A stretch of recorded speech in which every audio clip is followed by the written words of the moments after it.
여러분, 혹시 믿었던 사람에게 마음을 베어본 적이 있으신가요?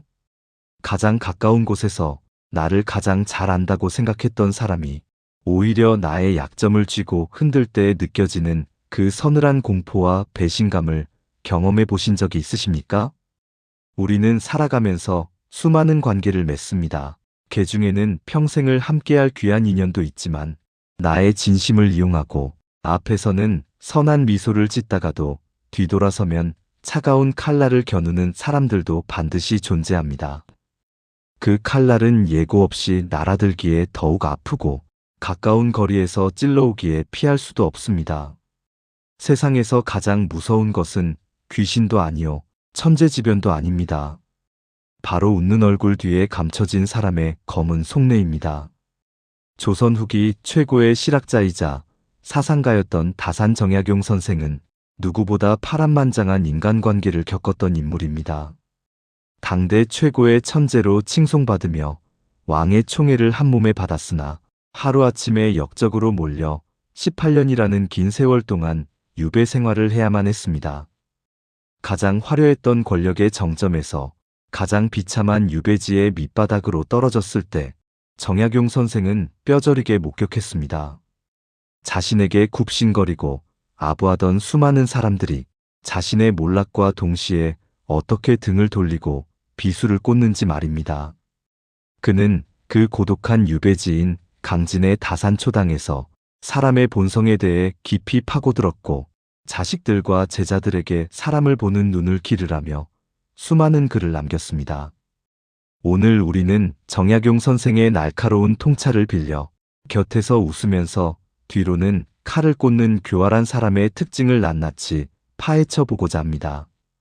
단순히 나쁜 사람을 욕하고 끝내는 것이 아니라 어떻게 하면 그런 사람을 미리 알아보고 나 자신을 지킬 수 있을지 그 구체적인 지혜를 배워볼 것입니다. 정약용 선생이 꿰뚫어본 반드시 피해야 할 교활한 사람의 특징은 크게 4가지로 압축할 수 있습니다. 첫째, 말이 번지르르하고 낯빛을 쉽게 바꾸는 교원 영색의 태도를 가진 사람입니다. 둘째, 남의 약점을 잡아 나의 환심을 사려는 이간질에 능한 사람입니다. 셋째, 이익이 있을 때는 간도 쓸개도 내어줄 듯 하다가 이익이 사라지면 헌신짝처럼 버리는 권세와 이익만을 쫓는 사람입니다. 넷째, 자신의 잘못은 덮고 남의 잘못은 들추어내며 겉으로는 도덕군자인 척하나 속은 욕망으로 가득 찬 위선적인 사람입니다. 이 4가지 원칙은 시대를 초월하여 오늘날 우리의 인간관계에도 그대로 적용되는 진리입니다. 본격적인 이야기에 앞서 정약용 선생이 유배지에서 겪었던 짧은 일화를 하나 들려드리겠습니다. 유배 초기 정약용 선생을 찾아오는 사람은 아무도 없었습니다. 한양에서 그토록 친형제처럼 지내던 벗들도 그의 집 문턱이 닳도록 드나들던 제자들도 모두 발길을 끊었습니다. 심지어 밥을 얻어먹으러 간 주막의 노파마저 죄인이라며 그를 문전박대했습니다. 철저하게 혼자가 된 그 시간 속에서 정약용 선생은 비로소 깨달았습니다. 자신의 곁에 있던 그 많은 사람들이 정약용이라는 사람을 좋아한 것이 아니라 왕의 총애를 받는 정약용이라는 권력을 좋아했음을 말입니다. 그는 붓을 들어 아들에게 보낸 편지에 이렇게 적었습니다. 세상 인심이 다 그렇고 그런 것이다. 그러니 사람을 너무 원망하지도 말고 사람에게 너무 기대지도 말거라. 이 쓸쓸하지만 단단한 깨달음이 오늘 우리가 나눌 이야기의 시작점입니다. 자, 그럼 이제 정약용 선생의 지혜를 빌려 우리의 인생을 갉아먹는 교활한 사람들을 어떻게 구별하고 대처해야 할지 그 4가지 핵심 원칙을 하나씩 깊이 있게 들여다보겠습니다. 첫째, 말이 지나치게 달콤하고 태도가 가벼운 사람, 즉 교원 영색을 경계해야 합니다. 이것이 첫 번째 원칙입니다. 여러분 주변을 한번 둘러보십시오. 유난히 칭찬이 과하고 만난 지 얼마 되지 않았는데도 형님, 동생하며 급격하게 거리를 좁혀오는 사람이 있습니까? 내 기분을 기가 막히게 맞춰주고 내가 듣고 싶은 말만 골라서 해주는 사람, 마치 내 마음속에 들어갔다 나온 것처럼 입안의 혀처럼 구는 사람이 있습니까? 우리는 흔히 이런 사람을 보며 성격이 좋다, 사교성이 좋다고 착각하기 쉽습니다. 하지만 정약용 선생은 단호하게 경고합니다. 말을 교묘하게 하고 얼굴빛을 곱게 꾸미는 사람 중에 어진 사람은 드물다. 라고 말입니다. 일상에서 마주칠 수 있는 아주 흔한 사례를 들어보겠습니다. 직장 동료 중에 유독 상사나 힘 있는 사람 앞에서 과도하게 아부하는 사람이 있습니다. 부장님, 오늘 넥타이가 너무 멋지십니다. 역시 안목이 남다르십니다. 이번 프로젝트 아이디어는 정말 천재적이십니다. 제가 평생 배워도 못 따라가겠습니다. 이런 말을 입에 달고 사는 사람입니다.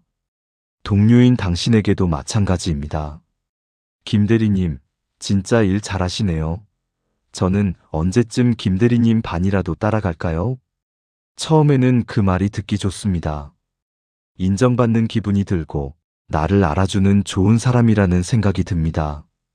그래서 당신은 그 사람에게 마음을 열고 업무 노하우도 알려주고 힘든 일이 있을 때 대신 처리해주기도 합니다.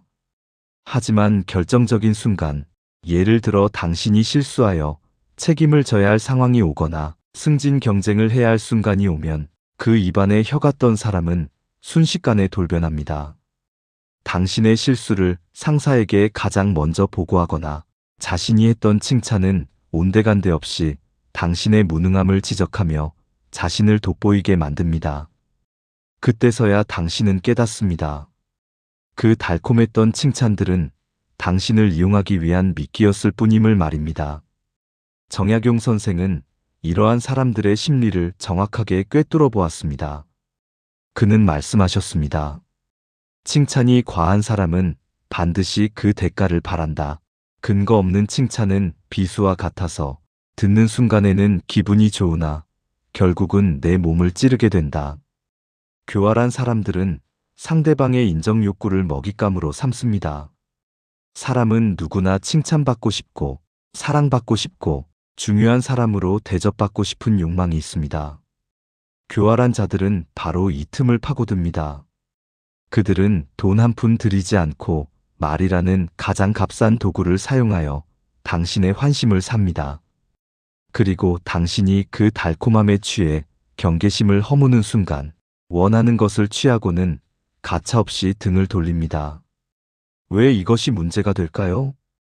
단순히 기분이 나쁜 것을 넘어 이런 사람 곁에 있으면 나 자신의 판단력이 흐려지기 때문입니다.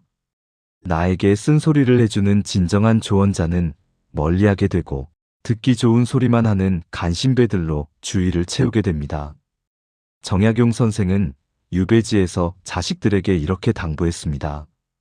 나의 잘못을 엄하게 꾸짖는 사람은 나의 스승이고 나의 잘못을 좋게만 말하는 사람은 나의 적이다. 그런데 교활한 사람은 나의 잘못조차도 괜찮다. 너는 특별하니까 그럴 수 있다며 합리화시켜줍니다. 이것은 나를 망치는 독약과도 같습니다.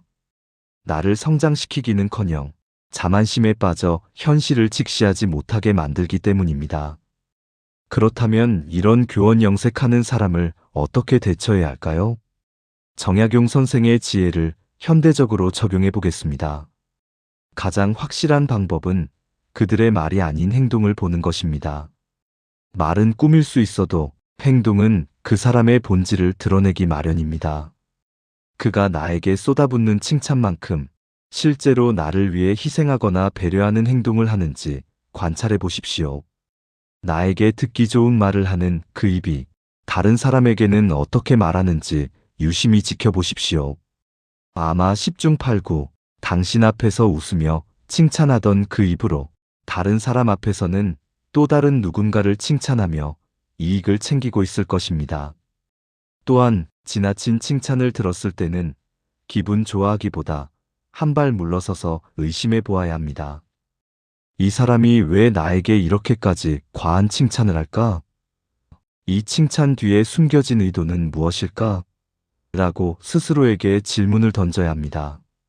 정약용 선생은 말씀하셨습니다. 모든 사람이 나를 좋아할 수는 없다. 모든 사람이 나를 칭찬한다면 그것은 내가 그들의 비위를 맞추고 있다는 증거일 뿐이다. 누군가의 과도한 친절과 칭찬 앞에 멈칫할 수 있는 용기. 그것이 교활한 사람의 덫에 걸리지 않는 첫 번째 지혜입니다. 냉정하게 들릴지 모르지만 이유 없는 호의는 없습니다. 특히 말로만 베푸는 호의는 가장 경계해야 할 대상임을 명심하십시오. 둘째, 남의 말을 옮기며 이간질하는 사람, 즉 양설 두 개의 혀를 가진 사람을 경계해야 합니다. 이것이 두 번째 원칙입니다. 이 유형의 사람들은 아주 은밀하고 교묘하게 접근합니다. 그들은 당신에게 다가와 이렇게 속삭입니다. 너한테만 말해주는 건데 사실 김대리가 너에 대해 안 좋은 얘기를 하더라. 내가 듣다 못해 너를 변호해 주느라 혼났어. 이 말을 듣는 순간 당신은 어떤 감정을 느끼나요? 첫째는 나를 욕한 김대리에 대한 분노이고, 둘째는 그런 나를 위해 싸워준 이 사람에 대한 고마움과 신뢰입니다. 아, 이 사람은 정말 내 편이구나. 내 뒤에서 나를 지켜주는 사람이구나. 라고 생각하게 됩니다. 이것이 바로 교활한 사람들이 노리는 함정입니다. 그들은 공동의 적을 만들므로써 당신과의 결속력을 다지려 합니다.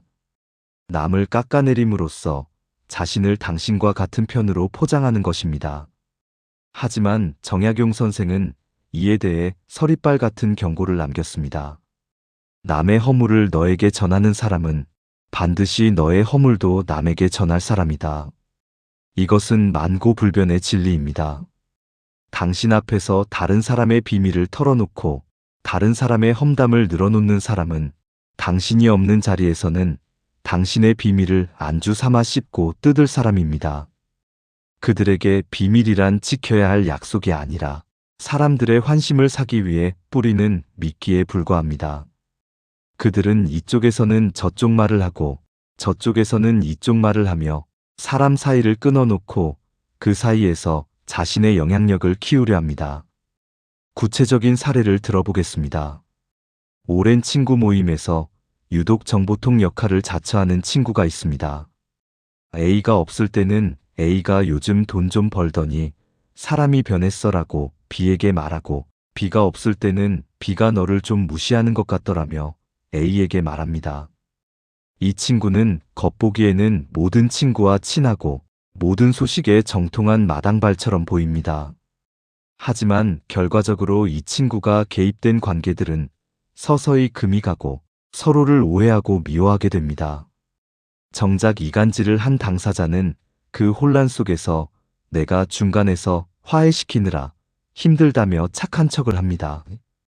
이것이 바로 정약용 선생이 말한 참소남을 헐뜯어 죄가 있는 것처럼 꾸며 윗사람에게 고해받침하는 자들의 전형적인 수법입니다. 이들은 갈등을 먹고 자라는 기생충과 같습니다. 평화로운 관계에서는 자신의 존재감이 드러나지 않기에 끊임없이 불화를 조장하고 그 안에서 자신의 필요성을 증명하려 듭니다. 정약용 선생은 유배 시절 조정의 간신배들이 자신과 형제들을 모함하여 갈라놓으려 했던 일들을 뼈저리게 겪었습니다. 없는 말을 지어내어 왕의 귀를 흐리고 진실을 왜곡하여 충신들을 죽음으로 내몰았던 그들의 새치 혀를 보며 선생은 침묵의 중요성을 강조했습니다. 그는 말씀하셨습니다. 들리지 않는 것을 들으려 하지 말고 보이지 않는 것을 보려 하지 말라. 근거 없는 소문은 내 귀에서 멈추게 하라. 교활한 이간질쟁이에게 대처하는 가장 좋은 방법은 그들의 말에 반응하지 않는 것입니다. 그들이 누군가의 험담을 늘어놓을 때 그래, 정말 나쁜 사람이네라고 맞장구 치지 마십시오. 맞장구 치는 순간 당신은 공범이 됩니다. 그들은 나중에 다른 사람에게 가서 사실 걔도 너 욕할 때 같이 맞장구 쳤어라고 말할 것입니다. 대신 담담하고 무미건조한 반응을 보이십시오. 글쎄, 내가 직접 겪어보지 않아서 모르겠네. 그 사람은 나한테는 참 잘해주던데 뭔가 오해가 있었나 보네. 이렇게 반응하면 이간질쟁이는 재미가 없어집니다. 자신의 이간질이 먹혀들지 않기 때문입니다. 그리고 더 나아가 그 사람에게 나의 속마음이나 약점을 절대 보이지 말아야 합니다. 그들에게 나의 정보가 들어가는 순간 그것은 언젠가 나를 찌르는 칼날이 되어 돌아올 것입니다. 정약용 선생은 입을 지키기를 병마개 막듯이 하라고 했습니다. 병마개를 꽉 막아 내용물이 새지 않게 하듯 내 입을 무겁게 하여 화를 부르지 말라는 뜻입니다.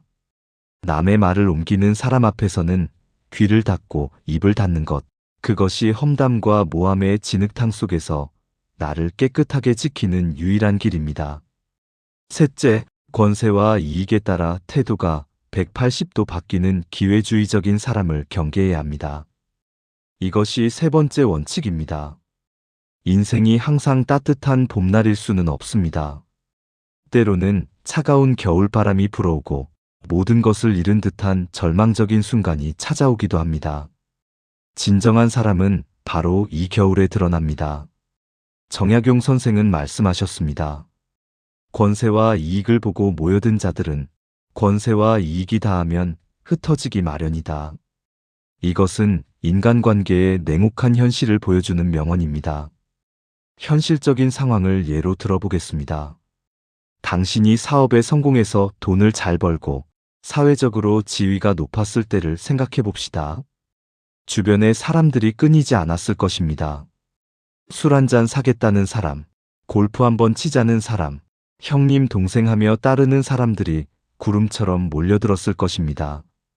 그들은 당신의 유머에 박장대소하고 당신의 사소한 의견에도 귀를 기울였을 것입니다. 하지만 당신의 사업이 기울고 경제적으로 어려워져서 도움이 필요한 상황이 되었을 때 그 많던 사람들은 다 어디로 갔습니까? 전화를 걸면 바쁘다며 피하고 메시지를 보내도 답장이 늦어지거나 읽고 씹어버립니다. 심지어 길에서 마주쳐도 못 본 척 고개를 돌리는 사람도 있습니다. 이들이 바로 이익을 쫓아 움직이는 뒤통수를 치는 교활한 자들입니다.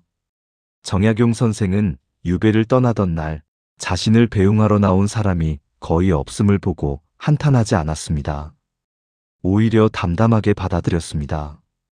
부귀할 때는 우레와 같이 뇌동하다가도 가난하고 천해지면 뜬구름처럼 흩어져 버리는 것이 세상에 흔한 일이다. 그는 사람들의 이러한 태도가 특별히 악해서가 아니라 자신의 이익을 최우선으로 생각하는 인간의 본능적인 나약함에서 비롯된 것임을 꿰뚫어 보았습니다. 하지만 그렇다고 해서 그런 사람들을 곁에 두는 것이 옳다는 뜻은 아닙니다. 이익에 따라 움직이는 사람은 의리가 없습니다. 의리가 없는 사람은 결정적인 순간에 나를 팔아넘길 수 있습니다. 나에게 얻을 것이 있으면 간이라도 빼줄 듯 굴다가 내가 짐이 된다 싶으면 가차없이 버리는 것, 그것이 그들의 생존 방식입니다. 그렇다면 이런 사람들을 어떻게 구려낼 수 있을까요?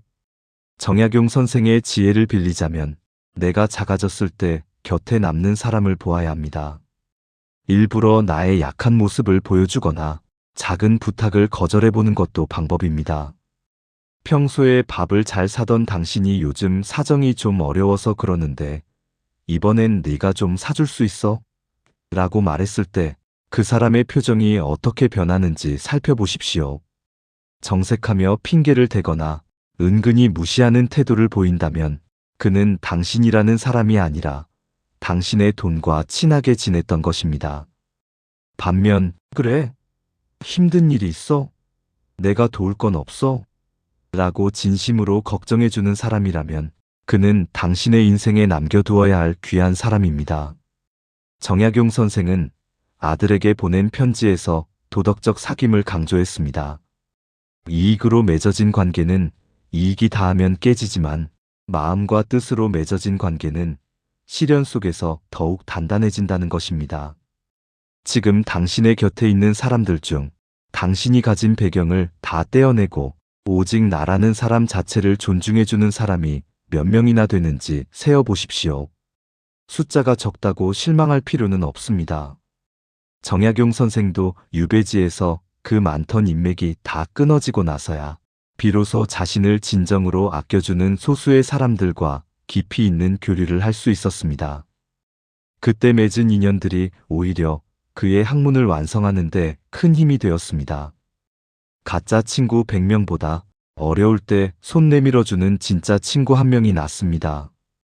이익을 쫓아 날아드는 파리떼 같은 사람들을 쳐내고 그 자리에 진정한 의리를 채우는 것, 그것이 배신의 칼날을 피하는 세 번째 지혜입니다. 넷째, 겉으로는 도덕적이고 점잖은 척하지만 속은 욕심과 계산으로 가득 찬 위선적인 사람을 경계해야 합니다. 이것이 네 번째이자 가장 발견하기 어려운 유형에 대한 원칙입니다. 이런 사람들은 대개 사회적으로 평판이 좋거나 예의가 바르다는 소리를 듣습니다. 항상 웃는 얼굴이고 공적인 자리에서는 바른 말만 하며 기부나 봉사활동도 하며 이미지를 관리합니다. 그래서 사람들은 그를 법 없이도 살 사람, 이 시대의 진정한 어른이라며 칭송합니다. 하지만 그 완벽해 보이는 가면 뒤에는 추악한 본성이 숨겨져 있는 경우가 많습니다. 정약용 선생은 이를 두고 향원마을의 점잖은 위선자이라 부르며 가장 경계해야 할 대상이라고 지적했습니다. 향원은 덕의 도적이다. 라는 공자의 말을 인용하며 악당보다 더 무서운 것이 바로 위선자라고 했습니다. 왜냐하면 대놓고 나쁜 짓을 하는 악당은 누구나 알아보고 피할 수 있지만 위선자는 선한 가면을 쓰고 있기에 사람들이 그 실체를 알기 어렵고 그를 믿고 따르다가 결국 큰 해를 입기 때문입니다. 이들의 특징은 강약약강입니다. 자신보다 힘이 세거나 이익이 되는 사람에게는 한없이 너그럽고 겸손하지만 자신보다 약하거나 필요 없다고 생각되는 사람에게는 오만하고 잔인합니다. 식당에서 종업원을 대하는 태도, 운전할 때 다른 차를 대하는 태도, 경비원이나 청소부를 대하는 눈빛을 보면 그들의 본색이 드러납니다. 당신 앞에서는 고상한 척하며 사람이 예의가 있어야지라고 말하면서 전화 통화로는 아랫사람에게 고함을 지르고 윽박지르는 모습을 본 적이 있습니까? 회의 시간에는 우리는 가족 같은 회사라고 떠들면서 뒤에서는 부당하게 직원을 해고하거나 거래처에 갑질을 일삼는 사람을 본 적이 있습니까? 이들이 바로 정약용 선생이 경고한 위선자들입니다. 이들은 자신의 잘못에는 관대하고 남의 잘못에는 엄격합니다. 자신이 늦으면 바쁜 일이 있어서 어쩔 수 없었다고 합리화하지만 남이 늦으면 시간 약속은 기본인데 기본이 안 되어 있다며 맹비난합니다. 자신이 하는 거짓말은 처세술이고 남이 하는 거짓말은 사기라고 매도합니다. 이런 이중적인 잣대를 가진 사람은 언젠가 반드시 당신에게도 그 잣대를 들이댈 것입니다. 지금은 당신이 필요해서 웃어주고 있지만 상황이 바뀌면 언제든 도덕적인 명분을 내세워 당신을 공격할 것입니다. 나는 너를 믿었는데 실망이다. 어떻게 인간이 그럴 수 있냐라며 자신의 배신을 당신의 탓으로 돌리고 피해자 코스프레를 할 것입니다. 이것이 위선자들의 가장 무서운 무기입니다. 자신은 선한 피해자로 남고 당신을 천하의 나쁜 사람으로 만들어 매장해버리는 것입니다. 이런 위선자를 간파하는 방법은 일관성을 보는 것입니다. 사람이 항상 완벽할 수는 없지만 진실한 사람은 앞과 뒤가 크게 다르지 않습니다. 누군가 보지 않는 곳에서도 원칙을 지키려 노력하고 약자에게도 함부로 대하지 않는 일관성이 있습니다. 정약용 선생은 신도콜로 있을 때에도 도리에 어긋남이 없도록 몸가짐을 바로함을 강조하셨습니다. 아무도 보지 않는 곳에서의 행동이 그 사람의 진짜 인격이라는 것입니다. 그 사람이 사소한 약속을 어떻게 지키는지, 자신에게 아무런 이득이 되지 않는 상황에서도 선의를 베푸는지, 자신의 실수를 솔직하게 인정하고 사과할 줄 아는지 살펴보십시오. 진정한 어른은 실수를 안 하는 사람이 아니라 실수를 인정하고 책임질 줄 아는 사람입니다. 반면 위선자는 절대 자신의 잘못을 인정하지 않습니다. 변명을 늘어놓거나 남 탓을 하거나 상황 탓으로 돌립니다. 만약 당신 곁에 겉과 속이 다른 냄새가 나는 사람이 있다면 그가 아무리 사회적으로 성공하고 평판이 좋아도 경계하십시오. 그의 가면은 언젠가 벗겨질 것이고 그 파편에 당신이 다칠 수도 있습니다. 여러분, 지금까지 정약용 선생의 지혜를 통해 곁에 두면 안 될 4가지 유형의 사람들을 살펴보았습니다. 첫째, 달콤한 말로 아부하는 교원 영색의 사람. 둘째, 이간질로 관계를 깨뜨리는 양설의 사람. 셋째, 이익에 따라 움직이는 기회주의적인 사람. 넷째, 겉과 속이 다른 위선적인 사람. 이들의 공통점은 무엇일까요? 바로 진심이 없다는 것입니다. 그들에게 타인은 나와 함께 살아가는 소중한 존재가 아니라 자신의 욕망을 채우기 위한 도구일 뿐입니다. 그렇기에 웃으면서 다가와 칼을 꽂을 수 있는 것입니다. 이야기를 정리하며 여러분에게 마지막으로 드리고 싶은 말씀이 있습니다. 이런 사람들을 구별해내는 눈을 갖는 것도 중요하지만 더 중요한 것은 내 마음의 중심을 잡는 것입니다. 우리가 이런 교활한 사람들에게 휘둘리고 상처받는 근본적인 이유는 어쩌면 우리 마음속에 외로움과 욕심이 자리 잡고 있기 때문일지도 모릅니다. 외롭기 때문에 누군가의 달콤한 말에 쉽게 기대고 싶고 욕심이 있기 때문에 누군가를 통해 이득을 보고 싶어 합니다. 그 빈틈을 교활한 자들은 귀신같이 알아채고 파고듭니다. 정약용 선생은 18년의 유배 생활 동안 철저한 고독과 싸워야 했습니다. 하지만 그는 그 고독을 괴로움으로 받아들이지 않고 자신을 단련하는 시간으로 삼았습니다. 사람들에게 인정받으려 애쓰기보다 스스로에게 부끄럽지 않은 삶을 살기 위해 책을 읽고 글을 썼습니다. 그는 자식들에게 이렇게 말했습니다. 혼자 있을 때 삼가고 두려워하는 마음으로 자신을 지켜라. 마음이 바르면 사악한 것이 범접하지 못한다. 내가 내면이 단단하고 바로 서 있으면 아무리 교활한 사람이 다가와도 흔들리지 않습니다. 아부하는 말에 우쭐하지 않고 이간질하는 말에 부하되동하지 않으며 이익을 미끼로 한 유혹에 넘어가지 않게 됩니다.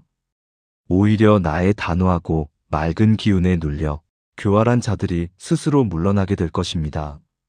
인간관계는 양보다 질입니다. 수첩에 적힌 연락처의 개수가 내 인생의 가치를 증명해주지는 않습니다.